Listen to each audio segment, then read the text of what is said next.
beaucoup trop de vent pour me lancer en kayak sur le Grand Lac aujourd'hui.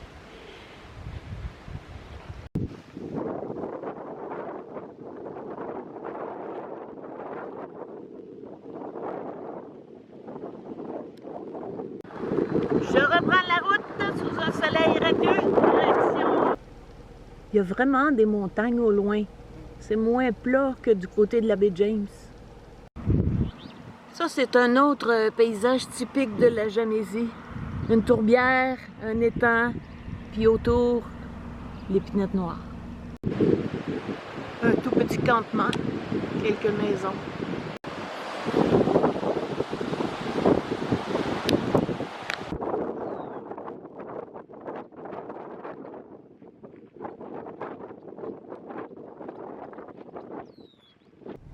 Il y a ici un campement plus important et plus traditionnel.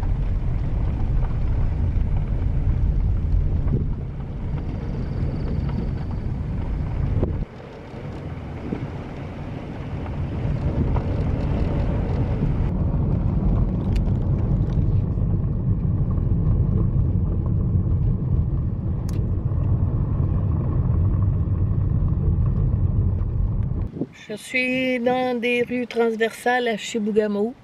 Ça fait 3 heures que je suis partie. Ça m'a pris 2 heures pour faire 105 km de gravel par grand vent. Tellement fort les vents là qu'ils voulaient pousser mon kayak. J'ai dû rajouter un haut banc ici là, parce que il disparaissait de ma vue tellement que les vents sont forts. Je voulais pas qu'il tombe. Ah oui, je voulais dire. J'ai les cheveux là, comme de la corde de jute, là, tellement poussiéreux. Bon, tant pis, hein, je prendrai une douche à un moment donné. Là, je vais aller vers Chapet, puis j'ai tellement envie de quelque chose de frais. Je vais peut-être pas manger mon lunch chaud sur le bord de la route. On verra. C'est un détour de 60 km. Une route droite, bordée par des pylônes électriques. Chapet, c'est un autre endroit qui a pour moi le statut d'un bout du monde, donc une destination où je dois aller. J'ai un souvenir il y a une 50aine d'années, il y avait eu un incendie dans un centre communautaire causé par un sapin de Noël qui était placé près de la porte, puis il y avait eu plusieurs morts. Et c'est à partir de là qu'on a eu plus le droit dans nos classes de décorer dans le temps de Noël avec un sapin naturel illuminé. Le centre communautaire a été rebâti, c'est énorme, curling. Puis à côté, j'ai vu Cabane du Bonheur. Mais non, c'est Cabane du Boulevard, mais j'y vais quand même, ça va être mon bonheur. Il y a des frites maison. Pas fâché d'être arrivé après 358 km et 6 ans. Et voici la vue que j'ai en arrivant. Wow! Baignade interdite. Oh, en tout cas, c'est pas ici que je vais faire du kayak non plus. C'est vraiment un très grand lac. Et il n'y aura rien d'autre à faire que de l'admirer et relaxer.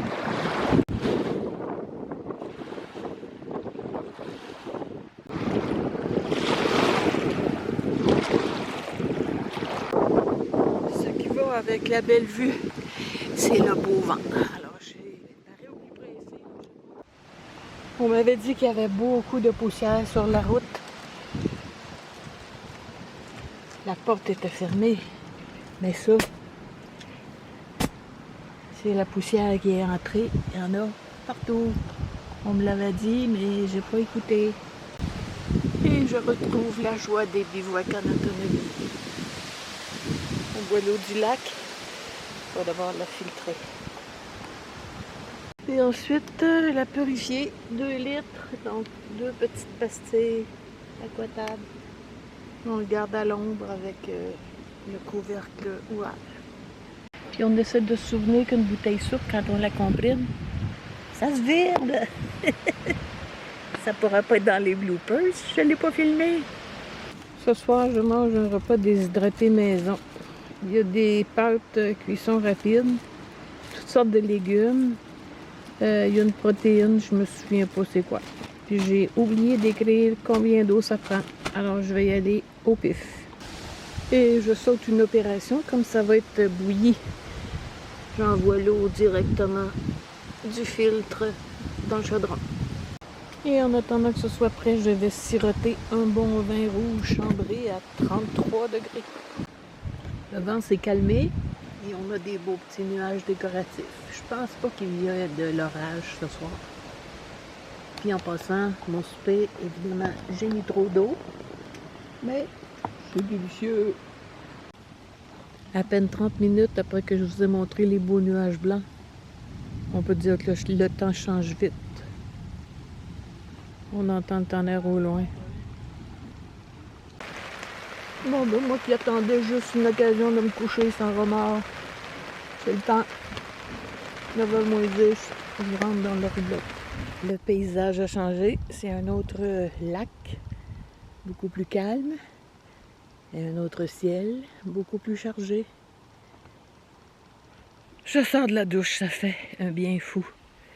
Tu sais, quand on dit les règles de 3 de survie, 3 mois sans hygiène, j'étais en train de devenir folle avec mes cheveux, là, et tout le reste. Puis ça fait juste 4 jours. Là, le ciel s'est dégagé. C'est beau, mais j'hésite encore. Est-ce que je me cherche une excuse pour pas décrocher le kayak de l'auto? Est-ce que je me dis que le courant doit être assez fort dans un grand lac comme ça? Il n'y a personne autour. Est-ce que c'est de la sagesse ou de la peur? Je vais y penser encore un peu. Le temps change si rapidement, je le sais, je l'ai vu depuis hier. Faute de pagayer, je me suis baignée juste devant chez moi. Je vois pas pourquoi c'est écrit risque de noyade. C'est du beau sable en pente douce, à moins qu'il y ait des fosses. J'ai des voisins qui sont absents et il n'y a personne d'autre sur cette belle grande plage. Wow, des pleurotes en huîtres. Ça me ferait un bon lunch, mais l'arbre est mort depuis longtemps. Je ne sais pas si on peut récolter des champignons sur un arbre mort. Je sais que pour le chaga, c'est non. Dommage, mais je vais m'abstenir. C'est pas le temps d'être malade. Un papillon amiral. L'emblème du Québec.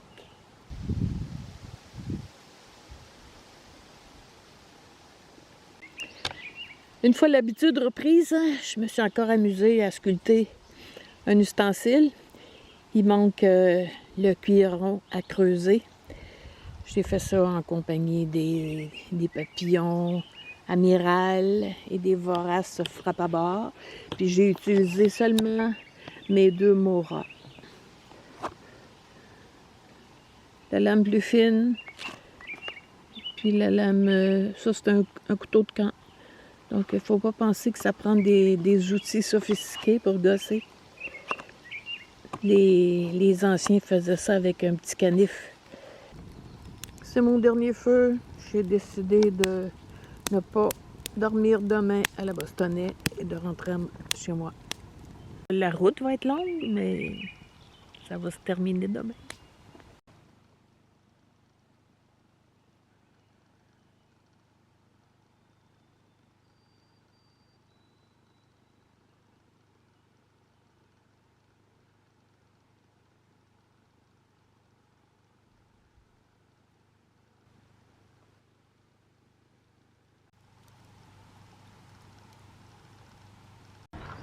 Et voilà, les vacances s'achèvent. Je suis partie ce matin du lac Chibouguiche. Je suis arrêtée sur le bord du chemin pour luncher entre Chambord et Le Tuc. Pas compliqué pour avoir de l'ombre. J'ai mon lunch. Je suis assise dans la porte de la roulotte. Et après une courte mais bien agréable visite chez Mosher. Partie de Chibouguiche. À 10h ce matin, je viens d'arriver. À 18h, 500 km de route. Et je constate qu'après une semaine d'absence, les chevreuils en ont profité de manger mes hostas. Et ceci. Et encore là. Ils ont tout dévoré. Et les boutons floraux de mes lys asiatiques. Oh, et mes belles fleurs jaunes. Mais je me console en voyant mon champ d'épuration couvert de marguerites. C'est ainsi que s'achève mon voyage. À la prochaine!